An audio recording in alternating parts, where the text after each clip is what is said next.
Welcome to Thinking Out Loud. Today is going to be a little bit different. I've had a vision since I started this to be able to sit in this room with someone else. So we get to do that today. Today we're going to have a conversation about resilient discipleship, especially in reaching young people for Christ.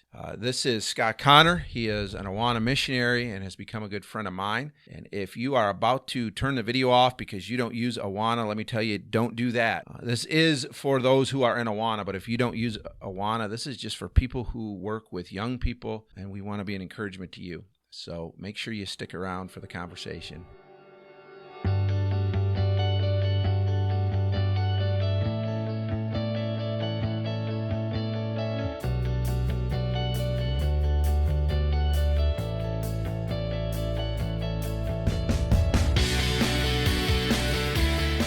All right, well, welcome back. We're going to do something a little bit different today. Usually the host would be the one doing the interview, but Scott really kind of had a heart to just have a conversation with me, and so I'm going to turn it over to you, Scott, and let you kind of lead the conversation today. Yeah, well, thank you, Pastor. Appreciate the opportunity just to sit down with you, and the relationship we've had over a couple of years now. It's been a couple of years now, yeah. And I've just enjoyed to talk with you and to hear your ministry here in Howard City, and unique in a lot of ways as it relates to discipleship. Mm-hmm. And I know we've talked a lot about that, and I'd like to just continue to discuss that in a maybe a conversation around child discipleship, mm-hmm. right? And as you know, you've read the book and you've reviewed, Resilient Child Discipleship and the Fearless Future of the Church that Awana's put out. I'll just jump in here. If you haven't seen it, there is a review on the channel. I'll put it down in the description, as well as probably tack the video onto the end as well. You'll see it there. So if you haven't seen that review, I encourage you to do that. Great book. Yeah, thanks. And that conversation comes out of a conversation of, hey, are we adequately preparing the children today who will be the future leaders of the church of tomorrow? Are we doing an adequate job? And so that discussion really started before COVID. Yeah. And now we have COVID a part of this conversation, and how does that really play out? I'm finding what I see in the field with Awana is a hesitancy to move forward because of COVID. And unique, some of the things that you guys have talked about. I just want to hear a little bit about what your leadership has talked about related to doing Awana specifically, but continuing ministry. Well, I guess I'll say this. I think you kind of know this, Scott, but I'll kind of just put a disclaimer in there from the standpoint that I am not super actively involved in Awana. I do get the privilege to teach once a month, but as far as what the leaders are doing, they're running with that. I don't get involved in the day-to-day stuff. So what I'm saying right now is credit to them for sure. And I've been really pleased as a pastor to see their heart. Their hearts ached last year when they just kind of had to shut down. These kids were gone. There was no goodbyes, no nothing. And so that was hard. And they've really responded to that. And the attitude this year is we're gonna do Awana one way or another. They're already thinking, okay, what if we do have to go back online? We're working through. The goal would be that if we're meeting now and then by next week we can't, that we can just kind of flip a switch and go online. So I'm helping them, or will be helping them through that. But I've been really appreciated. They've made a lot of changes to try to do things safely. They're trying to put the kids in groups and let those groups move around. There's not going to be a lot of interaction with the larger group. And it's going to be a lot harder for them, for the leaders, but they're just very determined that if they reach one kid, it's worth it. So yeah, I love that. So kind of taking what the school's doing a little bit, right, and how they're doing some of the social distancing. Mm-hmm. I've heard of that. Following the class around. Yeah. You don't intermingle a lot with other students. So some of those things you're practically thinking through, doing in-person club. Yes. Right. And you mentioned that, Scott, and even just to say, I appreciate my leaders thinking because we use Zoom for a lot here, just our prayer meetings and different things. When we're doing stuff online, we use Zoom, and so that's easy for us. But they have commented that they're waiting to see what our students will be using in school, and if we can jump on that platform just to make it easier for the students and for the kids. And so I appreciate that foresight to kind of, if not that we're following the schools, but they're using that as a help to make it easier for the kids. Have to be very intentional and adaptive. Yes. Right? Yes. Change on the fly. Exactly. With doing Yep. this. And I sense that as we're talking to churches that are thinking through the fall and doing, specifically Awana, but children's ministry as a whole, there's a sense that it's easier to take the year off, right? With hopes we were of coming tempted. back. Were you? Yeah. I mean, when you kind of walk away from that, and everything dials back. I think everybody has been there. Our Sundays are very active, and then all of a sudden I was getting up, didn't even have to leave my house, and I could preach just one sermon Sunday morning and then just spend the rest of the time with my family. And even once we started coming back, our people who were very busy said, man, it's nice to be back without all these other ministries and busyness. We can come to church and just worship. And so we really started reevaluating everything, right? And Awana was there. Our Wednesday night ministry was there. And I asked our director, I said, is it worth it to you to maybe take the year off? And they said no. And I was pleased with that because they're putting in a lot of work. But they said no, they couldn't. He really couldn't get past that idea of what if there's a kid we need to reach this year. That's awesome. And I think the key phrase you said there, it's going to take a lot of work. Yes. Right? Yes. And being in there for that work, why for that one child that you talked about, is the gospel enough? Is it enough to do the work? And it should be. Yeah. And I think that's a challenge for our churches to think through as they think about the fall and even following years, because this probably isn't going to go away. No. We're probably seeing a new normal. We kind of talked about that. Yeah, I just think, so you guys watching, I know there's a lot of opinions out there. I know there's a lot of political opinions. I don't mean this to be political at all. What I see as a pastor is I see that Satan has got a foothold in our nation because of this. I really believe. And so COVID might kind of go away, but just this unrest and everything we're dealing with, I think our country looks different from here on out. And so we have to adapt to be able to be effective ministers of the gospel. Yeah, and that adapting looks somewhat kind of what you've already been doing, a form of in-person and online, right? Yes. Being ready for that. I know with Awana, we've talked about having different options ready to go, to be ready for those moments where school shut down again, right? And hey, we've got to go back into not falling into what we fell into in the spring, right? Where it was like, what do we do? We don't know what to do, so we're not doing anything, right?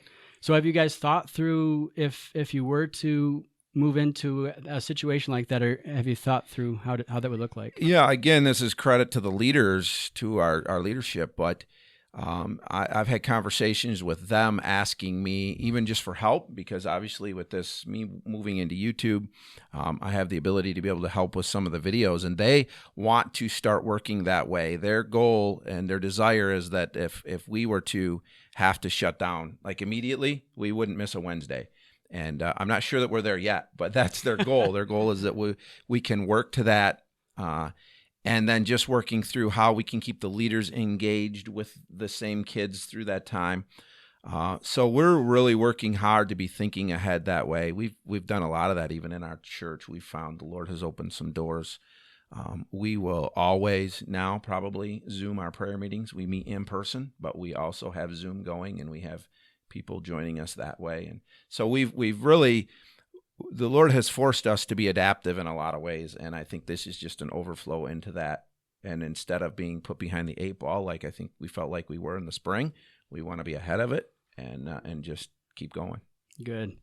Now we've talked a lot about that discipleship, and you've kind of been instilling a new, not a new, but a very intentional discipleship program here. We talked about the concept of leaders in the Awana setting, and that it's more than coming and listening to a verse, right? And that there's the idea of a loving, caring adult. Yes. How does that play out in your church as a whole? Because this isn't just children's ministry. You're thinking this through, but throughout your ministry, you have this concept of intentional discipleship. Yeah, that's a great question, and I could talk far more time than we have right now. But the Lord really just began to impress on my heart several years ago that just to really rethink church biblically, right? See what God's word said about it. And I begin to see this model of discipleship, and the Lord has brought us across some other churches, some other relationships that have been a real help. But I guess let's kind of answer it in a way this way too. We tie it back to the Resilient book, and in that review, I talked about. I really appreciate this idea that Valerie Bell has about thinking about 2050. Right? I have a 7-year-old, a 4-year-old, and a 3-year-old, so that really rings true to me. Yeah, as a parent, that just to think about what they might live in, that breaks my heart. And really, she talked about a couple things that I talked about in my review, but just one of them is preparing the kids and then kind of launching them out into that world. And then the other is recruiting leaders. And I guess I think any pastor would think about this struggle. Two things that I kind of talk about in that book, that number one, we shouldn't be launching our kids out anyways. If we're truly discipling lasts for a lifetime. Right. Great Commission says that we are to teach them everything God has commanded. Well, I'm never going to do everything God's commanded, so I need somebody to teach me for life, right? And our kids are the same way. So I love that idea. I'm not putting that down anyway. I love that idea of being intentionally and preparing our kids, but it's also then continuing to intentionally walk with them life on life. And then when it comes to the leadership, again, this as we see discipleship, every person in church should be taught, right? There should be a family tree. When you received Christ, as Scripture calls it out, person who led you to Christ really should have been the one who started to teach you, right? You have that spiritual, a spiritual father, right? And then as you lead someone to Christ, you start to disciple them. And so there's a spiritual family tree. And a lot of churches, ours was one of them, we didn't have any family tree. There was no, there was brotherly love, but there was no real intentional investment to help each other grow. And so we've started to adopt those relationships in our church, and that's growing. And then through that, as well as somebody comes to know Christ, our people know if they lead somebody to Christ, they're going to be expected then to walk with them and teach them. And so it starts at the top. To answer your question, we're teaching that from the top. And as people grow into mature Christians, this idea of service is natural. So to have people who want to serve in Awana or other youth programs or anything in your church, rather than trying to recruit them to work, let's take the time and teach them to be mature Christians. And the natural thing will be, hey, I want to teach other people. I want to be a leader. I want to pour into these kids. And I'm seeing that in our leaders as they have this very intentional, hey, let's go get these kids. It's not just about saying verses. I've had some leaders say to me, Pastor, I had a burden for my kids, and for the last couple of Wednesdays, I haven't even gone over the lesson. I've just been talking about what's going on in their life, and we've seen kids come to know Christ through that. We've seen relationships built. So it really is a matter of walking through them life on life. It's more than just teaching a lesson. It's more than just hearing their verses. But again, it has to start at the top, right? And so we have to have that vision and that heart all the way down through. Yeah, that's great. And I think if we have listeners out there that think they would look back at their childhood and their teen years and their young adult, there are probably people other than their parents that really have come along and helped shape them to who they are today, right? Yeah. And that loving, caring adult is so important in the life of a child as we're looking to make resilient, child disciples for the future, fearless future of the church, and to prepare them to have that spine and heart. Right? To live and to love, but yet to be able to stand in the culture in the face of adversity. Because I tell you what, we're going to be marginalized. They're going to need a big spine and a huge heart, a huge courage. And that comes from the Word. But if we're not intentionally teaching them, I remember I think what struck me the most about Resilient, if you're looking at me, I keep looking down there. He's got a copy laying down there, so I keep pointing down there. But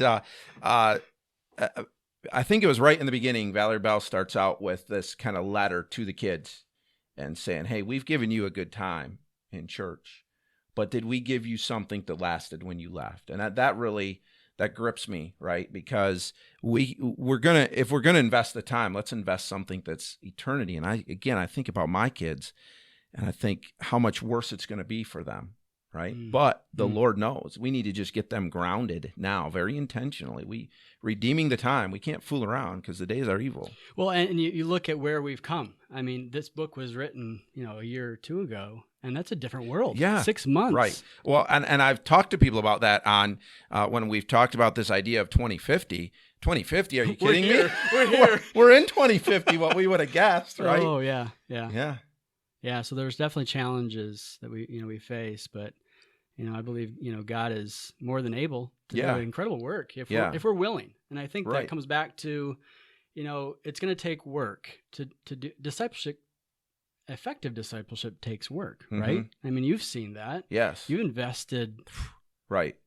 The thing with discipleship, if you're just watching and think, oh yeah, that's great, is you got to know that you don't see the fruit right away. You've just got to keep going. And it's more than a program. It is. And you said program, and I didn't stop you, but I hate that word because it's not. It's a lifestyle. We call it life on life, for life, right? It's more than a program. We do provide some curriculum and things for our people to help them, but really it's a change of heart and a change of mind about how we're going to interact as a church. So even with Awana, think about that. That's a curriculum providing, right? Right. But it's bigger. It's a bit bigger conversation about discipleship exactly. and relational discipleship. Right. Yeah. The curriculum alone, whether it's the stuff we use for our adults or Awana, yes, God's word never returns void, and so there's going to be some fruit there. But it really alone is not going to accomplish what you want it to accomplish.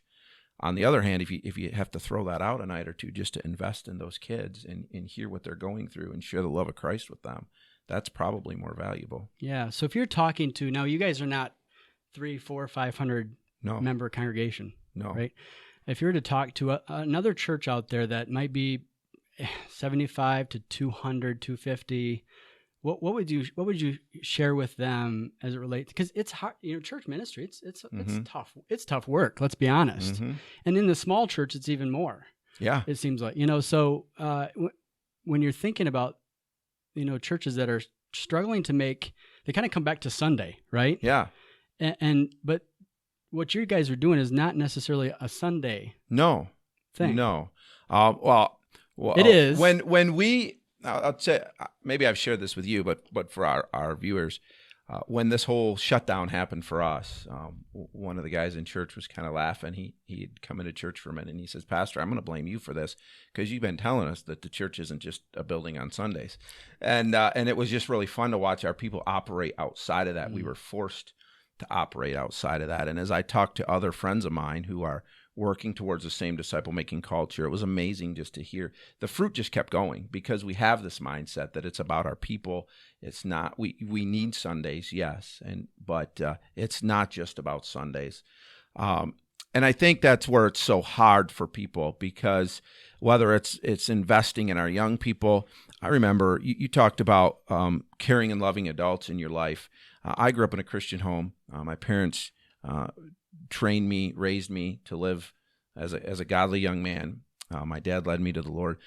So I had a great influence, but I also had other great influences. And I had a Sunday school teacher, and I was young then, but he just loved us boys, and we would go over to his house on Saturdays, and it wasn't just a Sunday. Even that Sunday school class was not just a Sunday thing. And there are several young men now, or men in the ministry, because I believe partly because of his influence, right? So it's more than just Sundays.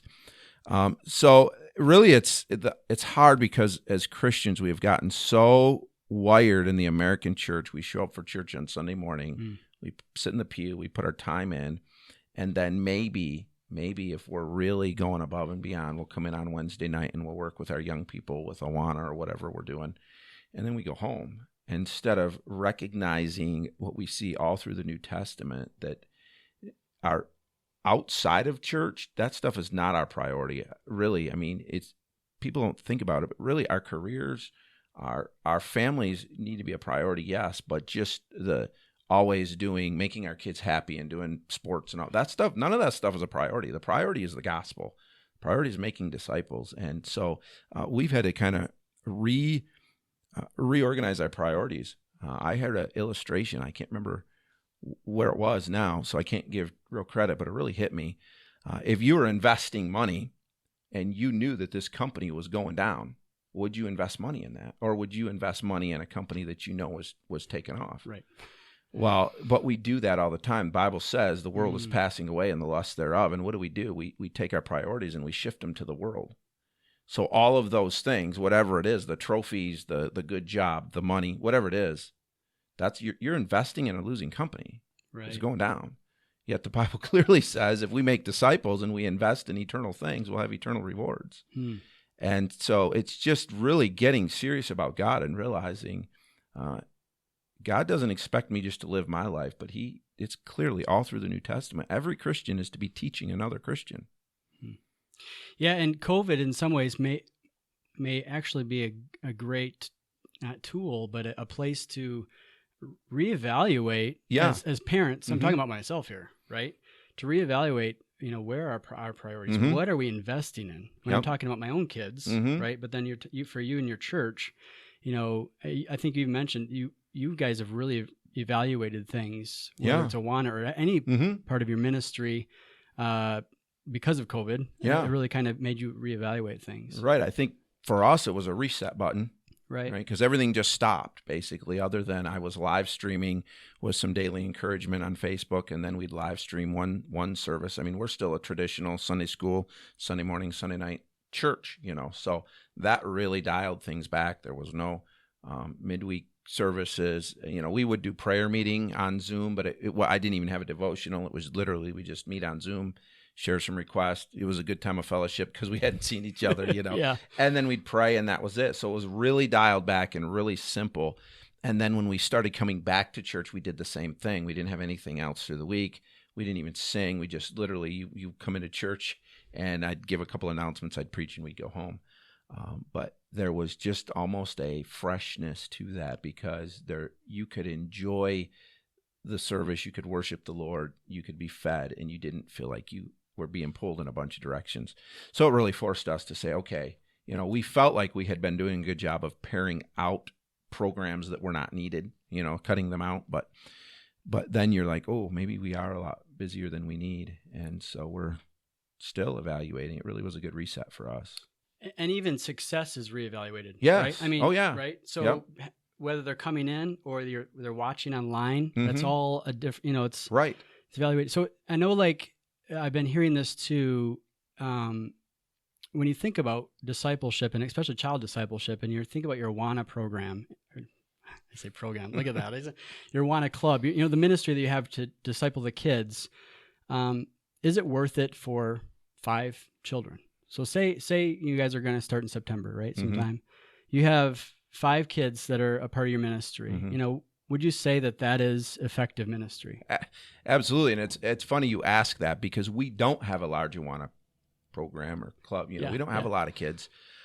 We're gaining some because we have a lot of little church kids that are growing up and now moving into that. We could have a lot. We have a van. We don't run our van. If we really wanted to, I think we could just get a whole ton of kids in here. But our philosophy is, again, discipleship. So do I want a lot of kids that I can sort of reach, or do I want, even if it's 5 kids, and then now I can just pour into these kids, right? Yeah. And give them quality. So we just take the position, God's going to bring us who he wants us to have. Not that we're not promoting, but we don't get discouraged. There's nights we have 3 kids sometimes. It just depends. We don't know, but you just realize God has given me these 5 kids or whatever it is, and I'm going to reach them. And again, I said, but the response that I was getting from my leaders when we said, hey, let's reevaluate, was what I'm struggling with is if there's 1 kid, right? So if there's 1 kid, if it's your kid, right? I have 2 kids in Awana. Is it worth it for my kid? If you said no, that would be offensive to me, right? Exactly. Because my kid's worth it. Definitely. Yeah. And so are other people's kids. Yeah, I had a missionary friend of mine share this with me recently, and I want to share with you guys. Do what you can, when you can, with whom you can. Why? Because you can. And I think that as we move into this COVID, world that we're the new normal, I think that's something we really need to remember. Right. That okay, God, give me, whomever you're going to give me, and we're going to do whatever we can do. Right. Because it's what we ought to do. Yeah. And so that's a good encouragement for us as we think about, ministry moving forward. Any ministry, yeah, right? Really. I mean, that's right. exactly why I started doing YouTube, was because I realized it was something God had given me, an open door. Well, let's do it. Yeah. Let's go for it. Because I think there has been a mindset, oh man, we only had some certain number of kids this week. And should we be doing this? Could there be something else we could do? And maybe we need to rethink that, and what success really is. Right. Well, I've been very much challenged with that, and I would challenge any pastor to go to Ephesians 4. I see Ephesians 4 as a church growth model, and nowhere in there is number. Do you see numbers? It's all about the investment in people, right? Me training the people to do the work of the ministry, and then them walking alongside of and teaching, speaking the truth in love, and growing the church. It says in there that the church grows according to each joint doing its part, not necessarily the pastor. Yeah, right. And so, if I'm training and equipping, then we just let God do His work through His people. And didn't Jesus model that for us? Yeah, absolutely. With the disciples, and what did the disciples experience after Jesus left? Oh, yeah, exactly. But and that's that spine and heart, right? For 3 years, He invested, exactly. And we've been working through Acts, and I've been pointing out the failures of Peter, right? And so. You want to talk about the heartaches of discipleship, right? Yeah. And did Jesus see all the fruit? Well, of course He was Jesus, right? He knew, but from an earthly standpoint, Jesus invested in just a few so they could go. And they were just people. Yeah. Nothing special, right? Right. The disciples. I mean, I kind of question, God, Jesus, why did you choose them? And the way they questioned Him and, argued at times, the children come to Jesus and the disciples are like, go away, children. Yeah. And Jesus spins it, and He teaches oftentimes in this way, right? Yeah. No, this is such as the kingdom of heaven. This is the ministry here. Exactly. Yeah. And do not forbid them, right? Right. And I just love that example. And as we look at church ministry and child discipleship, that's right where it's at. Yeah. Yeah. And again, I think I've been burdened, and our church is just as we even think about. I've heard people in my church now through COVID say, I really think we just need to, not that we're going to at all push aside the adults, but it's that even in their minds now, even if they're not necessarily people who are working with children, grandparents, and they're saying, man, the world is going to get worse. We really need to double down on our kids so they're prepared, because they're going to need to have that spine and heart to stand for the Lord. And wisdom, because as we know now, right, we had a conversation at lunch, just even how our church is handling the different things that are going on with the government and COVID. There's a lot of wisdom needed even just to know how it is we should react through Scripture. Definitely. Yeah, well, I appreciate this time. I don't know if you have anything else to share, but it's just been great to sit with you here and to talk about ministry and keep praying for your church here. And any last words as you are, thinking? I want you to have the last word, Pastor. No, I don't really have anything. I've appreciated our conversations. It's great to be able to do this. I hope that this is a benefit to you guys. I don't often really feel like I have much to offer, but appreciate an opportunity just to share what God is teaching us, because we've seen the fruit of it. And so we're glad that you took the time to watch. I know this is a little bit longer video than what I usually do, but I trust that it's been a benefit to you. If you did enjoy this video, please make sure that you hit the like button. If you're brand new to this channel, I'm going to assume that there's probably going to be some people that maybe through Awana will catch a hold of this. I share videos once a week, and every other week I do Bible studies, and then I just share some things that are on my heart. Really, my goal for this channel is to share hope, give some hope to people, and then do we need it? And we do need hope, and so just to share some hope with people, and help people take that next step of growth in their Christian life. And so, if that's something you're looking for, hit the subscribe button. Make sure that you hit the bell, because then you'll know every time I upload. But thanks for being here. Thanks for doing this. Thanks for watching. We'll see you next time.